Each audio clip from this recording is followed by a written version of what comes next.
ये हमारे वीडियो का सेकंड पार्ट है जिसका नाम है विरासत। अगर आपने पहले की वीडियो नहीं देखी तो आप प्लीज़ उसे जाके देखें, पार्ट 1। तभी आप इस वीडियो से कनेक्ट कर पाएंगे इस हॉरर स्टोरी से। ये पार्ट 2 है उसका, विरासत। रायान सिंह का आज किंग बनने का डे आ गया है। आज उसे राजा घोषित करके उसकी ताजपोशी की जाएगी। सेरेमनी होती है एक, जहाँ पर राजा बनाया जाता है। बहुत ही अच्छी सेरेमनी थी। राजा बन चुके हैं रेहान सिंह, और मैं यानी कि ठाकुर आर्यन। मैं ये देख के इतना खुश हूँ कि मुझे ऐसा लगा कि परसों की जो दुश्मनी थी दो भाइयों के बीच, अब वो पूरी ख़त्म हो चुकी है। और मेरे भाई को मैं इस पद पे देख के मैं बहुत ज़्यादा खुश हूँ। 2 साल हो गए उस बात को। रेहान सिंह काफ़ी अच्छा राजा है। हम दोनों के बीच में बहुत प्यार है।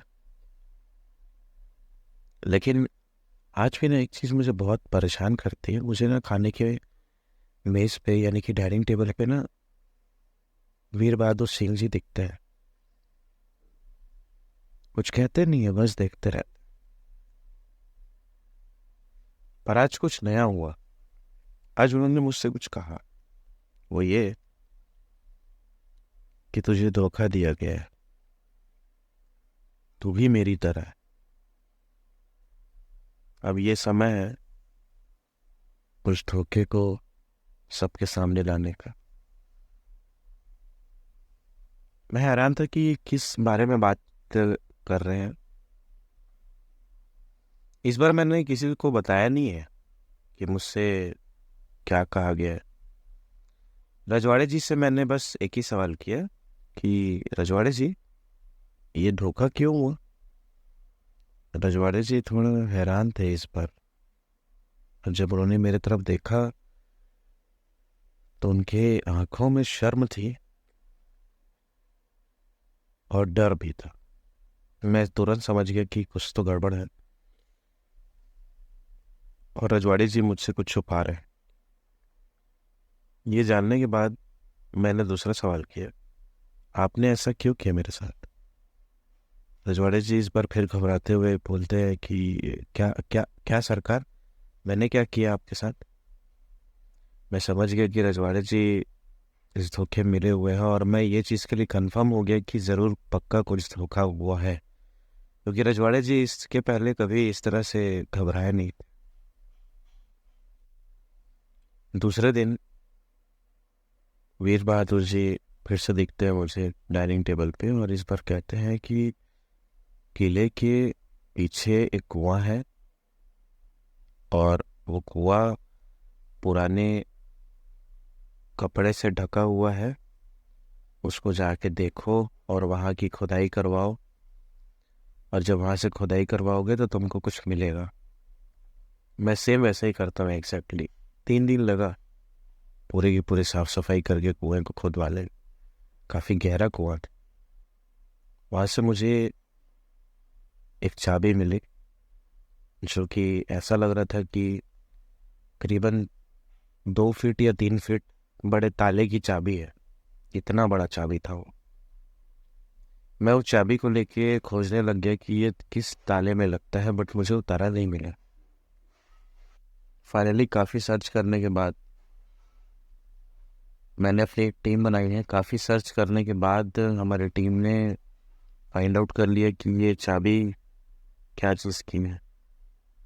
कालकोठरी में ना एक डोर है। कालकोठरी आप जानते हैं, जहाँ पर सज़ा देने के लिए सारे क्रिमिनल्स को रखा जाता है। सज़ा रहती है उनके लिए। जिसने भी क्राइम किया है, जो गलत काम किया है, उसको दंड मिलता है। तो कालकोठरी में उनको रखते हैं कुछ समय के लिए, ताकि वो सुधर जाए। कालकोठरी में एक बैक डोर है, उसका चाबी था ये। देर न करते हुए हमने तुरंत चाबी से उसको खुलवाया। अंदर में देखा तो सड़ी गली सी बदबू आ रही थी। अच्छे से देखने के बाद समझ में आया कि किसी इंसान के शायद ये पुराने सड़े गले बॉडी पार्ट्स है, कपड़े वपड़े थे। समझ में नहीं आया हमको क्या है ये।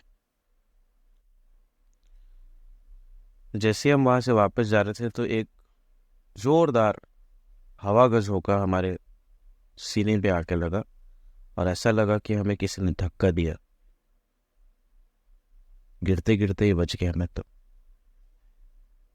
उस धक्के से डर तो काफी लगा, लेकिन मैं समझ गया था कि ये नफरत का धक्का नहीं है, ये शिकायत का धक्का है। ऐसा लगा कि कोई अपना है, हार्म नहीं करना चाहता, बस याद दिलाना चाहता है या कुछ कहना चाह रहा है। ऐसा फील हुआ मुझे। साफ सफाई करवाया मैंने। छोटी सी अंगूठी मिली मुझे। अंगूठी प्राप्त करके मैं वहां से चला गया अपनी टीम के साथ और ये फाइंड आउट करने लगे कि वो लाश किसकी थी, सड़ी गली लाश। काफी बदबू थी वहां पर। समझ में नहीं आ रहा चेहरा, क्योंकि बॉडी का सिर्फ हड्डी बच गया था, बस इतना ज्यादा सड़ चुका था वो लाश। हमेशा की तरह मैं इंतजार कर रहा था टेबल की मेज पे कि वीर बहादुर जी आएंगे और मुझे बताएंगे, कुछ क्लू देंगे, और नहीं आए। कुछ समय के बाद में ना मेरे पास रजवाड़े जी आके पूछते हैं कि जनाब, आपने कुछ पूछा था मुझसे। मैं बोला हाँ। तोहफे के बारे में कुछ कह रहे थे आप। मैं बोला हाँ। तो अब वो मुझसे प्रश्न कर रहे हैं कि आपने ऐसा क्यों बोला, ऐसा क्या है। मैं बोला कुछ नहीं रजवाड़े जी, बस कुछ चीजें हैं, यूं ही कह दिया था। रजवाड़े जी के जाने के बाद रात को जब मैं सोने गया अपने रूम में, ऐसा लगा कि किसी ने कस के एक थप्पड़ मारा है मुझे। थप्पड़ मार के जगाया। मैंने आसपास का अपना रूम चेक किया, कोई नहीं था। इतना लाउड थप्पड़ का आवाज था, प्लस थप्पड़ पड़ा मुझे, लेकिन विश्वास करे तो कोई। मैंने जाके तुरंत आईना चेक किया, वहां पर पंजे का निशान था मेरे चेहरे पे।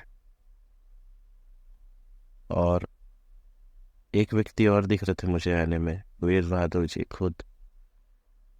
वो कहते हैं मुझसे, रेहान सिंह, तेरा भाई की लाश मिली तुझे? रेहान? लाश? वो तो अपने चेम्बर में सो रहा है, अपने रूम में। तो वो कहते हैं मुझे कि वो तेरा भाई नहीं है, वो रजवाड़े का बेटा है,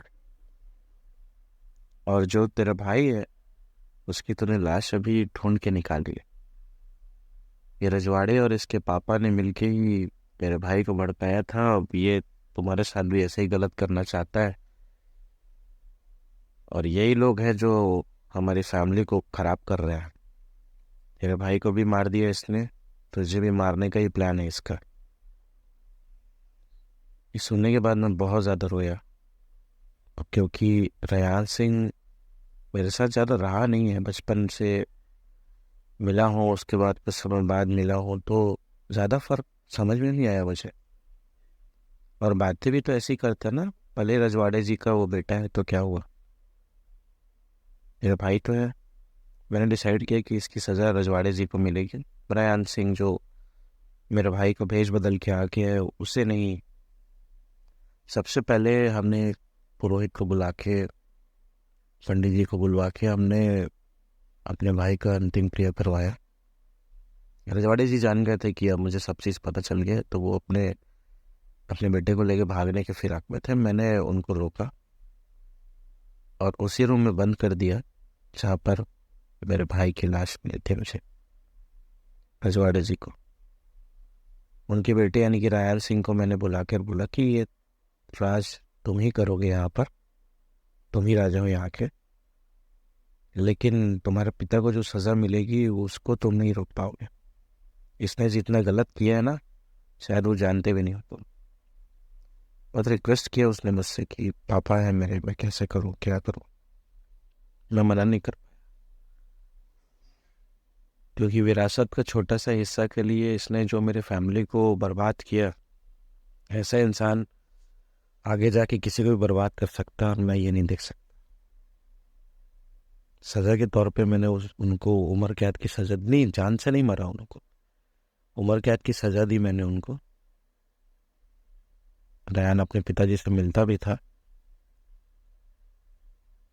कुछ समय बाद डर से या घुटन से उनकी मृत्यु हो गई, और तब से लेके आज तक आवाज़ें नहीं आती। अब सब चीज़ शांत है यहाँ पर। रयान ही राज करता है, और हमारे बीच बहुत प्यार है। वो चिढ़ता नहीं है मुझसे, वो समझता है। Thank you so much for listening. यही थी कहानी विरासत की। इसी तरह की इंटरेस्टिंग कहानी सुनते रहिए हमारे साथ, और बने रहिए भूतिया दोस्त के साथ। चैनल को सब्सक्राइब करें और इस चैनल को शेयर करें अपने फ्रेंड्स के साथ जिन्हें हॉरर किस्से कहानियाँ पसंद है। Thank you so much for listening.